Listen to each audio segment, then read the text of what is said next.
Hi guys, so today we're solving inequalities that have variables on both sides, and some of them have distribution. So we're going to start off by doing number 2. Okay, so just like we solve an equation, we have to solve an inequality. So we have to get the variables together on the same side and the extra numbers together on the other side. So I'm going to draw a line to kind of separate my items and my two sides. So I'm just going to pick one of the 4 to start with, and I'm going to pick my negative 4x because I like my x's to be positive. So I'm going to do the opposite of minus 4x. So we're going to add 4x to each side, and I'm going to add it to my 12x because those are like terms. So if I have 12x and 4x, I have a total of 16 x's. Then we drop down our 7, we keep our symbol on our line, and then over here we have 39. So since 39 is alone, I'm looking at this side, and 7 matches with 39. The opposite of positive 7 is negative 7, so I am going to subtract 7 from 39, and that gives me 16x equals 32, not equals, sorry, greater than 32. So then the last step is to divide each side by a positive 16, and since I divided each side by a positive, my symbol stays the same. So x is greater than 2. So now we have to graph. So we're just going to draw a cute little graph here at 2. Since there's no line, it's an open dot. And then since my number here, anything that's bigger than 2, so all my bigger numbers than 2 go towards the right. Then the last step is to write our interval notation. Our first important piece of information is our 2. So we're going to have a parenthesis, and then we're going to put a 2. And to the right forever means positive infinity, and infinities always have parentheses. Okay, so just a quick little reminder of a few things in case you didn't know. The only difference between inequalities and equations is if you multiply or divide by a negative, you have to flip this symbol. And depending on what this sign is, if you have this sign or this sign, this is an open dot, that would be parentheses. If you have this sign or this sign, this is a closed dot or brackets, and negative infinity or positive infinity is always a parenthesis. And the infinities need to be on ends. So if you have a negative infinity, that needs to go first, and positive infinity goes last. We always write our interval notation in the order that we read our graph, okay? So let's try number 6. Right here. Okay, so the first thing we're going to do is we are going to distribute our cute little 2. So I'm going to draw my line. So distribution, remember, means multiply. 2 times 4n is 8n, and 2 times 3 is a positive 6. Keep the symbol on the line and drop down that 10 because nothing happened to that yet. Now the 10 is all by itself, so on this side, the 6 matches with the 10, meaning they're like terms. Because they both don't have letters. So the opposite of positive 6 is minus 6. What we do to one side, we must do on the other. We're going to drop down our 8n and keep our symbol on our line.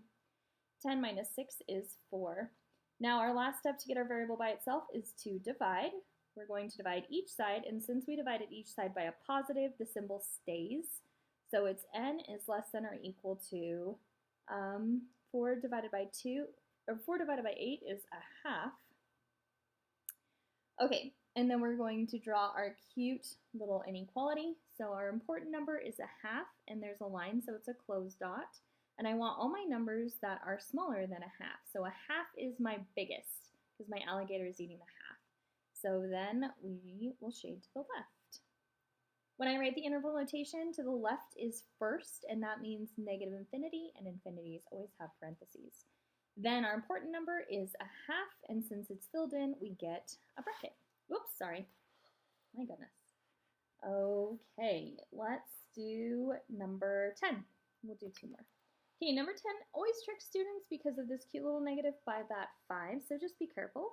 So the first thing we're going to do is distribute that negative 5.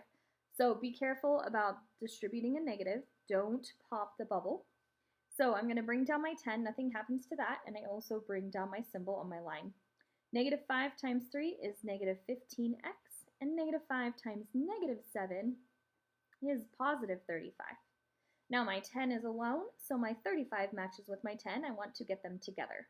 Now when we go across the line, we have to do the opposite sign. So the opposite of positive 35 is negative 35. What I do to one side, we must do on the other side.